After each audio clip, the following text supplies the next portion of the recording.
Paz y bien para todos, soy Estela Ninés Bonardi Garzón, pertenezco a la OG de Tartagal y en este foro número 2 de la materia contemporánea voy a desarrollar el tema Ideologías del movimiento obrero. Bien, el movimiento obrero fue un conjunto de manifestaciones e intervenciones políticas y sociales de los trabajadores.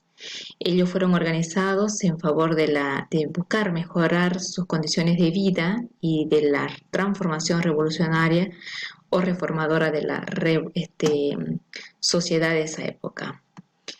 Este movimiento surge en Inglaterra en el periodo de la Revolución Industrial. Este periodo fue histórico, comprendido entre la segunda mitad del siglo XVIII y principios del siglo XIX, en el que Gran Bretaña en primer lugar y el resto de Europa continental después sufrieron el mayor conjunto de transformaciones socioeconómicas, tecnológicas y culturales de la historia de la humanidad desde el Neolítico, ¿no? Entonces este movimiento surge como consecuencia de la falta de derechos que los trabajadores tenían en las fábricas para obtener mejorar en las condiciones de trabajo. Bien, este movimiento tiene estas ideologías, como ser el cartismo, anarquismo, socialismo utópico, socialismo científico, ¿no? El cartismo nace en la época del siglo XIX en Gran Bretaña y desde 1836 y 1848, ¿no? Se fue tejiendo, se fue consolidando en este tiempo, ¿no?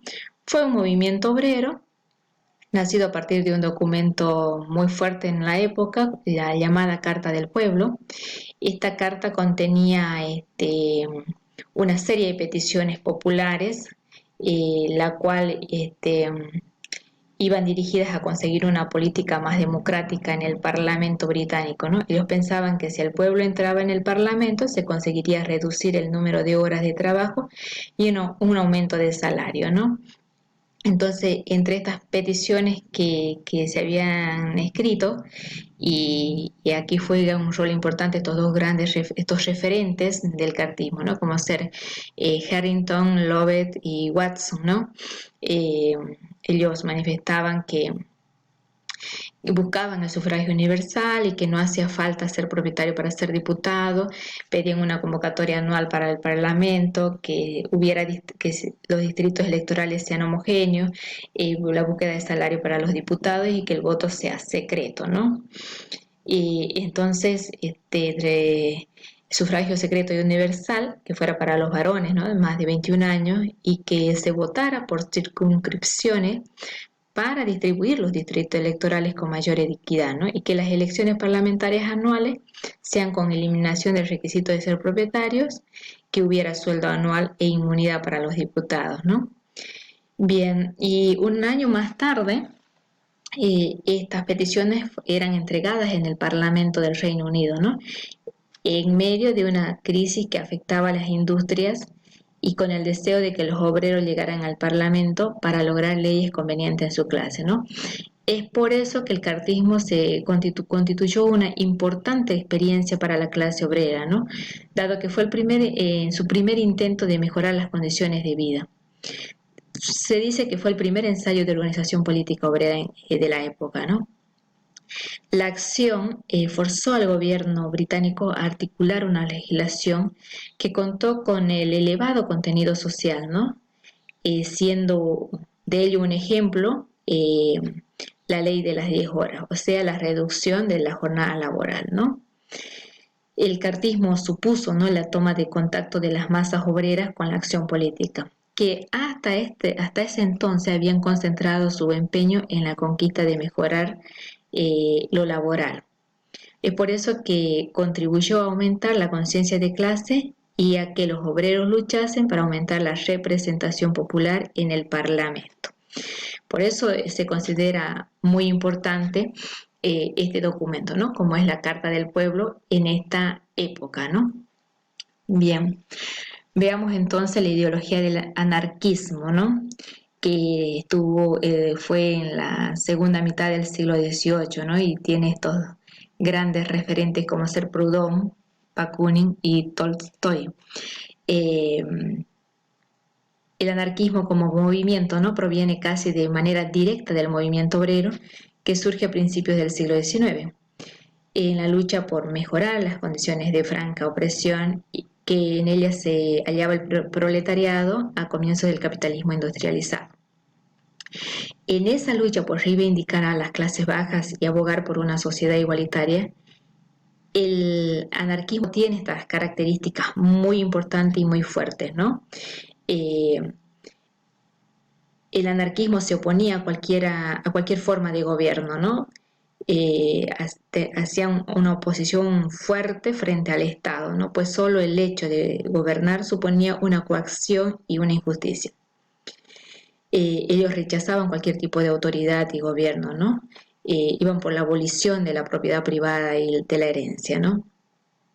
Ellos defendían, por tanto, la libertad individual y la desaparición, como mencionábamos, de la propiedad privada y de todas las autoridades, ¿no? Eh, y tiene estas características tan propias también de la valorización de las instituciones económicas y sociales, ¿no?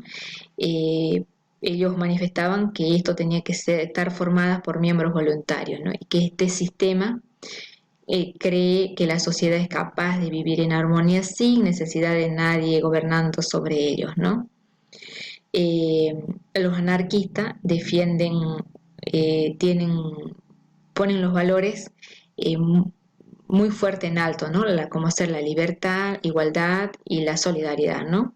Ellos creen que la sociedad tiene que estar basada en una libertad total, pero esta libertad tiene que ser muy responsable también, son conscientes de ellos, ¿no? Por eso es muy fuerte el anarquismo, ¿no? Eh, Bien, veamos el socialismo utópico, que está dentro de la primera mitad del siglo XIX, ¿no? Y tiene a estos grandes como referentes, como ser Simon, Fourier, Owen y Cabot, ¿no? Veamos el contexto, ¿no? Donde se desarrolla. Está dentro de la revolución industrial, ¿no? La cual supuso una transformación absoluta en las relaciones laborales y sociales, ¿no? Esos cambios se produjeron primero en Inglaterra a finales del siglo XVIII y después se fueron extendiendo por el resto de Europa, como lo mencionábamos anteriormente al principio, ¿no?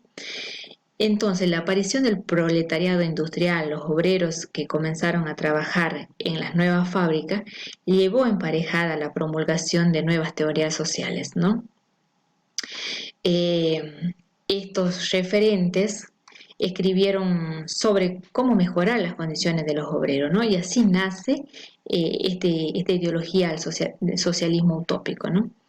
Este socialismo que se centra en la planificación y la construcción de una sociedad perfecta, igualitaria, eh, estos socialistas utópicos expresan su defensa al socialismo cuando afirman que así es como se debería organizar la sociedad para lograr mayor equidad. O sea, para apreciar esta preferencia resulta importante explorar su formación y la contraparte marxista que hace un análisis científico del capitalismo, ¿no? Dentro de su característica podemos señalar la teoría moralista y la creación de una ciencia social. Bien, la teoría del socialismo utópico era moralista, claro que sí, y su práctica se centraba en convencer a la burguesía para que ayudara a la creación de una nueva sociedad por medios pacíficos, buscando establecer ejemplos positivos particulares mediante el establecimiento de colonias utópicas. Y cuando se habla de la creación de una ciencia social, eh, pocos críticos del siglo XIX, ¿no? Tomaron como fundamento el interés que tenía el socialismo utópico de instaurar una nueva ciencia del hombre y de la sociedad, explicándolo como un fenómeno eminentemente político. Sin embargo, una de las declaraciones primordiales de los socialistas utópicos fue la invención de tal ciencia, ya que pensaban que un requisito previo para la construcción de la sociedad era comprenderla científicamente. Como venimos viendo, se fueron dando pasos muy importantes, se fue creando el movimiento obrero, el tema de la organización, se fue viendo se fueron dando ciertos sistemas, ciertos pasos en el sistema, y este proceso de abrir un poquito más la mente, gracias a estos grandes personajes que fueron pensadores que fueron acompañando en las distintas épocas, el proceso se fue construyendo de a poco, ¿no? Y por último tenemos el socialismo científico, ¿no? Que también está desarrollado en mediados del siglo XIX, ¿no? Y acá tienen dos referentes muy claves en la historia, ¿no? Como ser Marx y Engels. Bien, este socialismo científico surge a partir de la teoría realizada por estos dos grandes referentes, ¿no? Con ayuda también de otros integrantes, ¿no? Y crece con el paradigma del socialismo que comprende la lucha de las clases como objeto elemental que, para que haya una sociedad sin desigualdad económica y con justicia. Bien, a pesar de este concepto de socialismo, ha tenido un significado proveniente concretamente de la unión de ciencia política y económica, ¿no? Puede ser aplicado de igual manera entre otras áreas más extensas de la ciencia, ¿no? Que cubra lo que se conoce actualmente como sociología y humanidades. Vemos que este socialismo científico está caracterizado por el materialismo histórico y dialecto, por la lucha de las clases, por la revolución proletaria, la teoría de la plusvalía y el papel del Estado, ¿no? Cuando hablamos de materialismo histórico y dialéctico, bueno, pues este materialismo histórico fue una de las bases teóricas que estos pensadores utilizaron a desarrollar su filosofía, ¿no? Según este concepto, todos los movimientos sociales y políticos están determinados por la manera en la que se producen los bienes. Y cuando hablamos del materialismo dialéctico es un término que hace referencia a los constantes cambios que se producen en el mundo. Estas transformaciones constan de tres fases, que son tesis, antetesis y síntesis. Por eso es importante, ¿no? La lucha de clases, o sea, para el socialismo científico fue el motor de la historia la lucha de clase. O sea, la sociedad se ha dividido en diferentes clases dependiendo de su posición en la economía. Explotadores, o sea, estamos hablando de la oligarquía, y explotados los obreros. O sea, el conflicto entre ambos grupos explica todos los cambios que se producen. Esta lucha además no solo se queda en el ámbito económico, con el tiempo, el conflicto pasa a ser político para intentar ocupar el poder. Miren qué importante que es esto, ¿no? La revolución proletaria. Para lograr sus objetivos, estos pensadores propugnaban la rebelión de los explotados contra sus explotadores. O sea, los trabajadores debían tomar el poder y en una primera etapa instaurar lo que denominaban dictadura del proletariado. Y la siguiente fase sería la del socialismo propiamente dicho. En una sociedad socialista, la propiedad privada de los medios de producción y distribución debe ser pública o colectiva, ¿no? La teoría de la plusvalía sería, por lo tanto, la diferencia entre el pago que recibe el trabajador y el verdadero valor del producto. Y de esta forma sería la ganancia que obtiene el patrón mediante la explotación de sus trabajadores, ¿no? O sea, se trata del valor agregado de los productos fabricados por los obreros. El papel del Estado. Bien, dentro de una sociedad socialista, el Estado debe dirigir la economía. Entre sus funciones se encuentran la planificación de todos los procesos, desde la producción al intercambio. En este papel estatal supone la no aplicación de las leyes de oferta y demanda. Entonces, por eso es importante esta ideología del movimiento, ubicarlas en su época, sus referentes y su característica, que lo que hacen es, hemos ido viendo cómo se ha ido construyendo cada ideología en el tiempo y que también hoy en día no estamos tan lejos de esto o podemos pensar que somos consecuencia de todo lo vivido anteriormente, ¿no? Entonces, bueno, muchas gracias desde ya y nos vamos a encontrar en la próxima actividad y bueno, y este material que acabamos de compartir con ustedes, también tengo el acompañamiento de mi compañera Sabrina Yelen Ponce, ¿no?